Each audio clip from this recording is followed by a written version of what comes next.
So what you're going to do is you're going to go up to Link Management, Create New Link, and then you're going to name the link. How I like to think of this link name is how you would name a file. So basically what the system is a filing system. So you're going to keep all of the reports that you've used in a file. So the question is, what do you want to name your files? Nobody is going to see this, meaning the customer is not going to see it. No one will see this but you when you log into the account.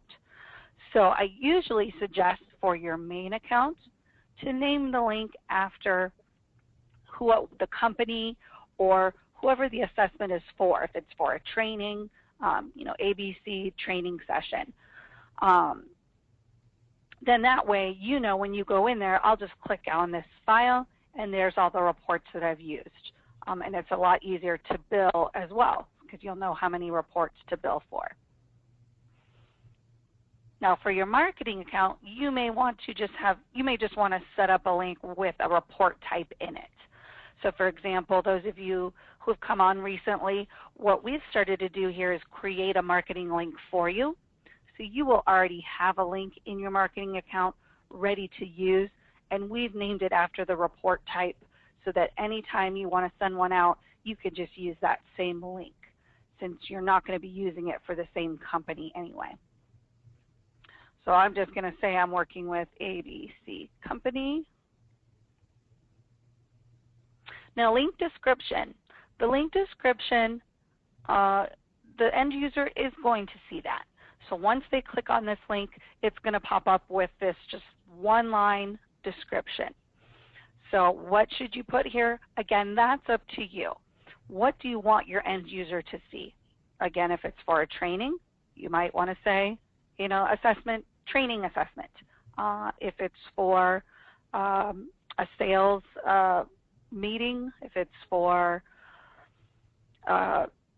just to assess a company, you have to really decide. Personal profile, meaning how much do you want to tell them?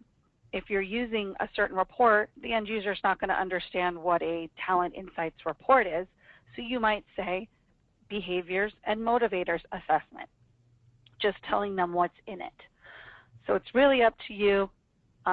Looks like I've used this one before. I'm just going to put personal profile here. The administrator email is going to automatically populate whoever is the account holder. So if you want that to change, let's say you've got an associate or someone else handling this, you're going to want to change that admin email because this is the one that's going to populate to receive all of the reports. Maybe I'll pause here for questions. Am I going too quickly? All right, great. I'm going to keep moving along then. Let me make sure I don't have any questions. No questions. Okay. All right, link administration. I always get this question, should I check that box? No. That link administration, you may never use it. You might use it once in a while. It's really for clients that you probably have a pretty good relationship with, whereas maybe they're saying, I would really like to see all the reports. Or maybe they're always emailing you and saying, I didn't get so-and-so's report. Please resend this person's report.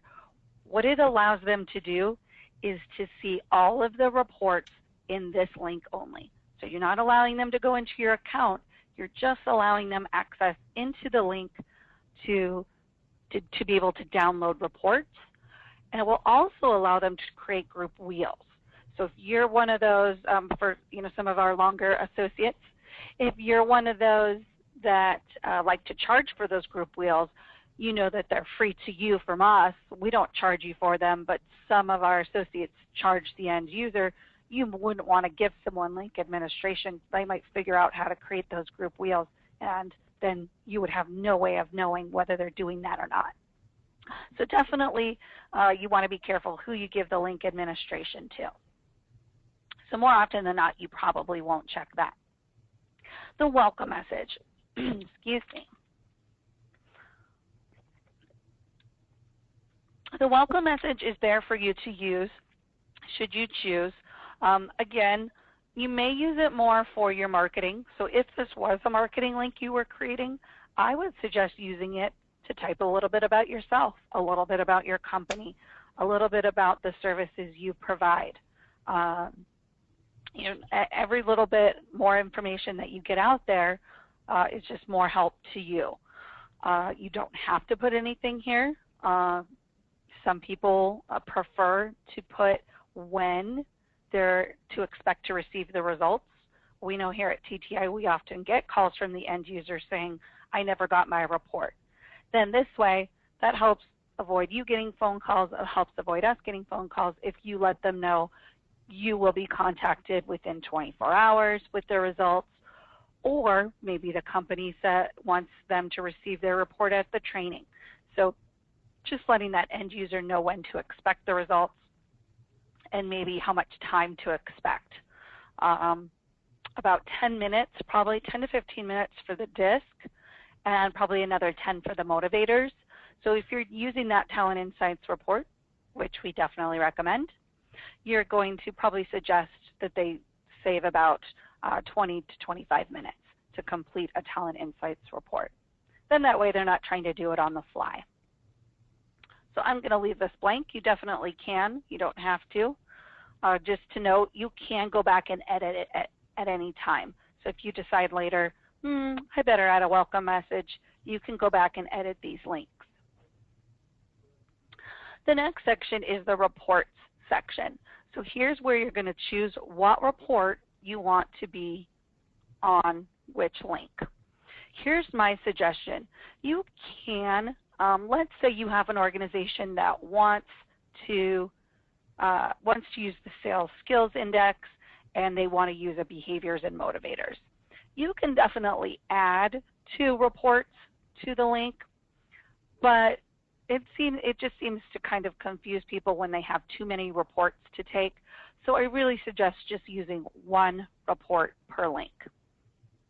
So let's say we want to use our Talent Insights. We're just going to select there, hit the add button. And like I mentioned, you can add multiple, but I wouldn't suggest it. I would suggest just using 1 report per link. Keeps it a lot easier for that end user.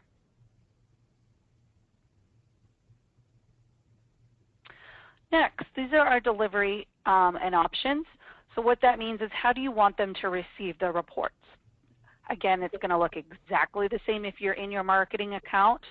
So you might set it up differently. If you're in your regular account, you may want them to receive the report immediately. Maybe you want them to bring it to the training, or you want them to review it before you meet with them. So that's going to really be up to you. But I definitely suggest in your marketing account selecting that no. You don't want the system to send them their report right after they finish it. You want to actually contact them, set up that meeting time to say, I'd love to review the results with you and talk to you about my offerings or what we can do with this information. Respondents receive a status email. What that is it's an email that lets them know we've received your results. So you don't get the call that, I think I hit save. I don't remember if I hit save. All they do is they can check their email and it will say we've received your results. Just gives them that peace of mind without allowing them to see any of those results. We usually say yes to that. Response notes email. This one you're going to leave blank. What that is it's a response note that goes to you. It's automatically going to go to you or whoever that admin is that lets you know that you may have an unusual graph. For those of you who are a little bit newer, an unusual graph is someone that might have all of their DIS and C above the line. They might have what we call an overshift, or something that just lets you know this person might be a little stressed out. You might need to address this. So it's just a little email that you get. So you don't need to put anything in that box unless you wanted someone else to get that. If you had an associate or someone else that was maybe monitoring the link with you. So like I said, you're going to automatically receive the emails. You're going to automatically be populated as the admin email. So that's going to go in there. If you want to add anyone else, you just put a comma and you can add a second email if you'd like, maybe a contact person, like if you work with an HR and they want to also receive all the reports that come through, you can definitely add multiple emails in there. Or if you don't want to receive the reports, you may need to delete your email. Any questions? Again, I tend to get going there. Want to pause for a minute, make sure I don't have any questions. All right, great. The forced data and numerical entry, that I tend to gloss over these because they're kind of more technical and you won't need to change these. Most computers are compatible with our system, but just as a brief kind of explanation, if you changed that to yes, they would actually have to enter the numbers. For those of you who have completed an assessment, you know that you actually move, you drag and you drop the numbers or the descriptors into their spot. And that's because you have some kind of Adobe software on your computer. If someone was saying they weren't able to do so, you could change that to yes, and then they'd be able to punch the numbers in. But then everybody that goes in that link would have to punch the numbers in. So you really probably will not change that. And then include passwords with CC'd reports. That's only there for our international system. So that's one you're actually never going to use. Even our technical support guy says, you know, he never even uses that. So, well, more often than not, you'll skip this section. Link activity reporting. This is where you may want to receive a report at the end of the month that just says, this is how many reports have been taken through this time period. Why would you want to use that? Again, you can use it for billing. Okay, here's how many the system shows you've used. Here's how much you owe me. However, the nice thing about our system is that you can bill right away, and then that way, you know that you don't have to pay us until the following month. So that might be just a check system for you to say, okay, they paid me for 10 and they've used 10. So you may or may not want to use that. It's an additional email that you can get. Again, it depends on how your clients are using it, and you can set it up for the different time amounts. I would say daily is a little excessive, but again, that's really up to you and your management style. Link options. These are some options for you to be able to change the report language. This is the language the report comes back to you, meaning the actual verbiage in the report will come out in this language. Not a lot of choices because we are, your distributorships really cover companies domestically here in the U.S. or Canada. So we don't have a ton of choices there, but they're there for you. Just to mention, the respondent can actually take the assessment in quite a few different options. I'd see maybe 20 to 30 language options, but you will still get the results in English. And these are pretty self-explanatory. We always suggest getting it in color, but if for whatever reason you just want to use it for notes, you can change that. And then paper size is a choice as well. Link time frame. This allows you to put an end date on this link if you choose. Again, that depends on why you're using the reports. An example, if you are using it for a training or some kind of a session, you may want them to have completed it by a certain date. And then after that date, you no longer want them to use the link. So you can set the link to expire because you really had that specific time frame in mind. You don't want them completing assessments after that. So you can set a date. If you don't want it to expire, just simply check the no end date box. You do need to check that though if you don't have an end date. So it's one or the other. The marketing section. We're going to go over that in just a moment. You need to create a report tag in a different screen. It looks like I've created a couple in the past here. What a report tag is it's your information to appear on the front of the report. So, you know, McDonald's organization, and you can actually put your phone number, your email address, so that they know this is where the assessment came from, or yes, I want to purchase more. I know who to contact to get more. Something to notice as well, if they are a client already, some associates actually put the companies that they're working with. You can create multiple report tags. So if you're working with Taco Bell, you can actually upload their logo and their company information. Kind of gives that personal touch, lets them know, you know, that's their organization. They're working with you, but it gives them that kind of, you know, ownership of the reports, helps them use it as a common language in their organization. Survey logo. That is so that the logo will actually appear on the link. So in just a moment, when we get through this, we'll have created an actual link. And when that link is clicked on, you can upload your logo to appear on the link. So not only will it appear on the front of the report, it will also appear on the actual survey link.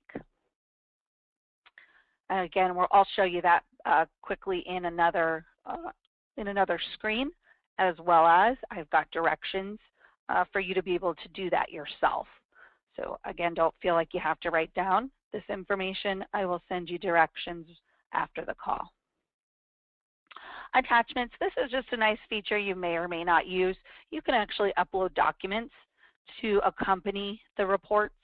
So if you're, especially if you're using the marketing account, once the link goes to them, they will also get an attachment. So if you wanted to send your newsletter, send any kind of promotion, you know, any kind of marketing materials, you can upload and send along with the assessment.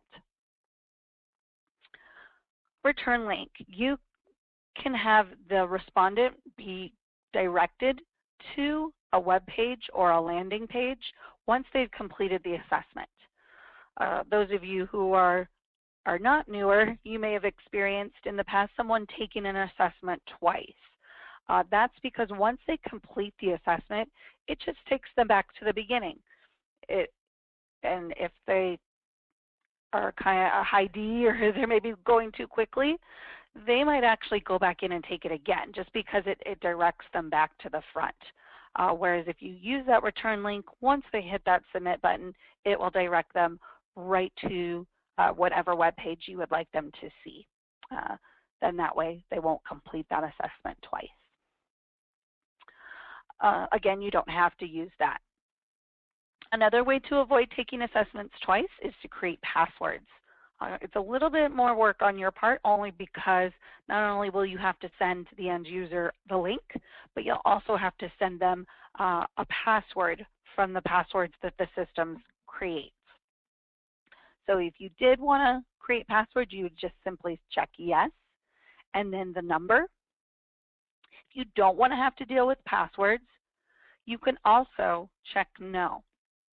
Then that way you could say, no, I don't want passwords, but they've only purchased 5 assessments from me.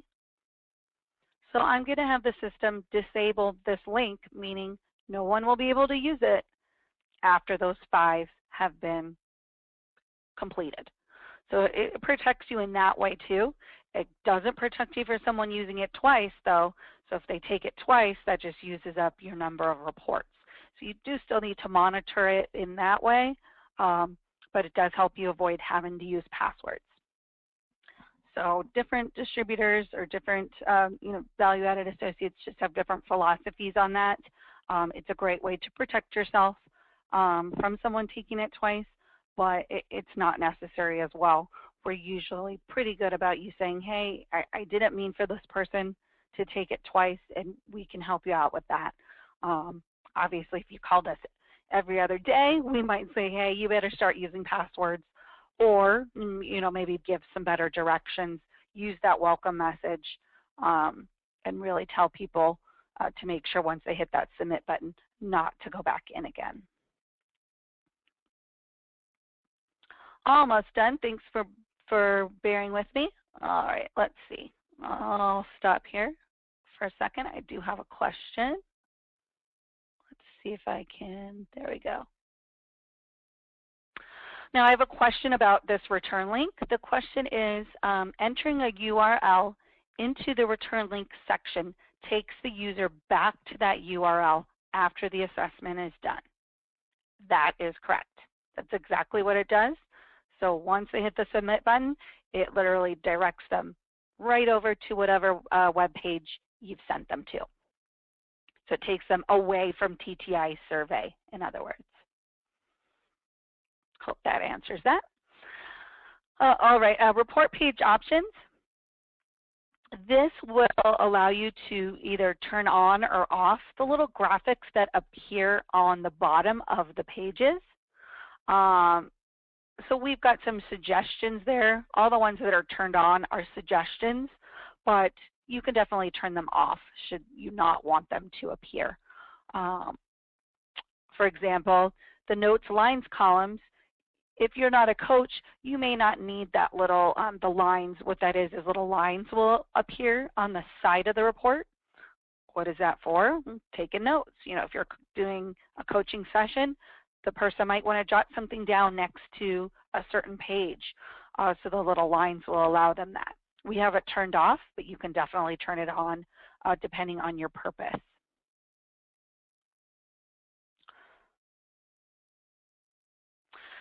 Once you have everything the way you like it, you hit the next button. And then what this is a summary page. It kind of says, here's what you've named it, here's the description, here's the report type you've chosen, etc. And I don't want to get an email, so I'm going to uncheck it. You'll get an email as well once this is all completed. You can edit anything at any time except for the report type. So once I hit save, I can't go back in and change this. See, it doesn't allow me to do that. So it'll allow you to change anything else except for the report type. So unfortunately, if you chose one you didn't mean to, you either have to create a new link or you have to give us a call so that we can switch it on the back side of the system.